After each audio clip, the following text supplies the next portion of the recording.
This is the DR BEI GF3 Cordless Water Flosser. It's a great tool to have to keep on top of your oral hygiene. Due to its compact size, it's great to take with you when you're traveling. If you're interested in picking this up, I will leave a link in the description box below. Let's see what's included. You get a micro USB charging cable. I'm glad they've gone with this actually, because many of us have loads of these cables lying around. So even if you do forget this one, like I haven't even opened mine, I've charged it with one of my other ones. You get instruction manual, which is in different languages. You get a bag to carry it in. It's got some branding there. The quality of the bag does feel good as well. The nozzle is kept in there. Just unscrew that.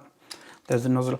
Once you finished using the nozzle, you pop it back in there as well. The water would fill in there, and I'll just show you the nozzle there. It's a clear nozzle. You can use this with normal water, of course, or you could use diluted mouthwash in it. They recommend to replace the nozzle after every 6 months. You only get one included, so you'll have to pick it up from their website. If I just put the nozzle on there, it just clicks in like so.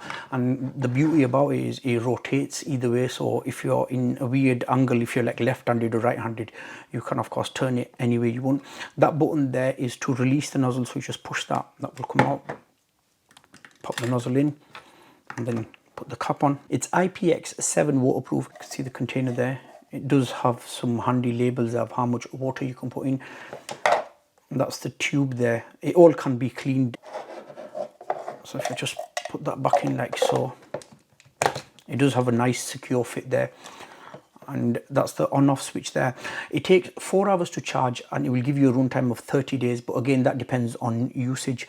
So if I just turn it on, it has 3 modes. Before I turn it on, I'll mention that. So when you turn it on for the first time, it will go on to normal mode. The second mode is for sensitive teeth. If you're using a water flosser for the first time, even if you don't have sensitive teeth, I would recommend you use it on the sensitive setting first to get used to it, and then after that you can move it up.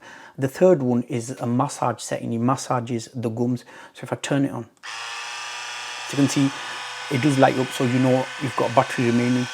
And there's a white light there as well, letting you know that you're on the normal setting first. That's the second one for sensitive teeth. I use it on the second one because I've got sensitive teeth. And then that's the pulsing one. Just turn it off like so. You've got your micro USB charging port on that side. Okay, what I'll do is fill it with water, and then I'll show you the flow of it. The flow is 0.6 millimeters. Filled it up, as you can see there. Normal mode first. Then if I change to the sensitive teeth one, the flow's gone a lot slower now. And then the pulse one, that's supposed to be massaging your gums.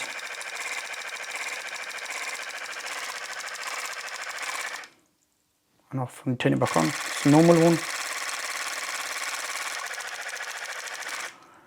It's really good if you use braces, because of course with braces you can't use the string flosser. Those of you that have not turned to water flossing, I'll highly encourage you to try water flossing. Ever since I've started water flossing, I've ditched the string flosser. Overall, I'm really pleased with this product. I will leave a link in the description box below if you want to pick it up. Thank you very much for watching. I'll see you all in my next video.